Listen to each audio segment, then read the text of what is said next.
Jayanti Natarajan, 1995 TN session versus the Union of India. Again, I'm quoting a particular part here because we're talking about the legality.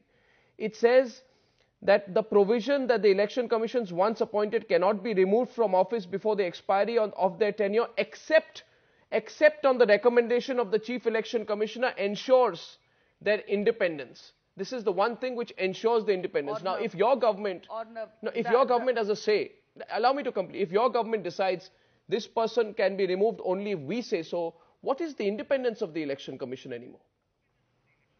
A little further down in the TN Session case, it's also said that the Chief Election Commissioner also cannot act on whim or caprice, and if he does, he himself will become the instrument of oppression of the institution which he is charged to protect the independence of. So please read the full judgment. And I do not agree with Swapan Das Gupta on the reading of 324(5). Further, even according to the news reports that have come out in various channels, what the Chief Election Commissioner questions, the 12 so-called instances, are differences of opinion with Mr. Naveen Chawla. For that matter, we could have taken strong objection, if we had been the BJP, to what the Chief Election Commissioner did in Himachal Pradesh, where he announced the elections 4 months ahead of schedule, despite the fact he never told the governor or the chief minister of his decision. We can take objection to the fact that he was appointed Chief Election Commissioner by Mr. L.K. Advani, whose Home Secretary he served. Is that the problem? We've not done that because we showed restraint. No, wait a minute. Arnab, let me complete. Mr. Salve very rightly said that we should show restraint. I do agree. But the fact is, it is Mr. Gopalswamy who's brought the Election Commission into disrepute and thrown this nation into chaos. And therefore, I say that when you read the TN Session judgment, it's equally clear that the Chief Election Commissioner cannot act on whim and caprice. No. And in this instance, we directly charge him of political bias, which we haven't done till now. I mean, in all of this, I think any viewer who's watching this will come to one conclusion. You can throw the law books into the dustbin. It is about trust. And every party trusts only the person it appoints, and perhaps the Congress's problem is that Gopalaswamy was appointed, as you say, by L.K. Advani, not by the government of India, not by the president. And similarly, the problem for the BJP, isn't it, that Naveen Chawla is appointed by the Congress party. So you have no problem with B.B. Tandon. I mean, the BJP has no problem with B.B. Tandon or Gopalaswamy because they were appointed by the BJP. But it has a problem with Naveen Chawla because they are appointed by the Congress party. I mean, at the end of the day, what have we reduced the EC to, Mr. Das Gupta? Arnab, yes. May I just suggest one thing?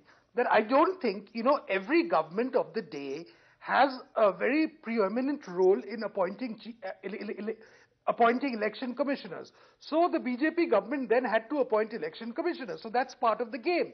But I think no other election commissioner except Mr. Naveen Chawla has been the subject of so much, doubt. Mr. Qureshi is also an election commissioner. He too was appointed by the Congress government. I don't think there are any charges which are leveled against Mr. Qureshi. So I think it's unfair to suggest that just... That's because as Fali Nariman said... Mr. Dasgupta, that's because as Mr. Fali Nariman said, there's a historical animosity that the BJP has with Naveen Chawla given his closeness to the Congress, alleged closeness to the Congress party during the emergency. And the BJP hasn't been able to get over that. So the point is that never mind a person's past, we are concerned with how he acted as an election commissioner. Now, I think Mr. Gopalaswamy's thing is how did he conduct himself while he was in Nirvachan Sadan? He has raised some relevant points which casts doubt on Mr. Chawla's independence and autonomy. Now, I think the executive disputes that. They believe that he acted, Mr. Gopalaswamy acted out of a flight of whimsy or caprice. Now, I think it's only fair that given this deadlock which has taken place, it's only fair that I think, A, the entire correspondence should be made public. B, I think it is best left to the Supreme Court to be the arbiter of this Absolutely, case. But unfortunate. But I think that's really what it's... But yes, Mr. Salve wants to come in. Mr. Salve wants to come in, but before that, I mean, anyone watching this is going to say, look at the horrible situation that we have been left in.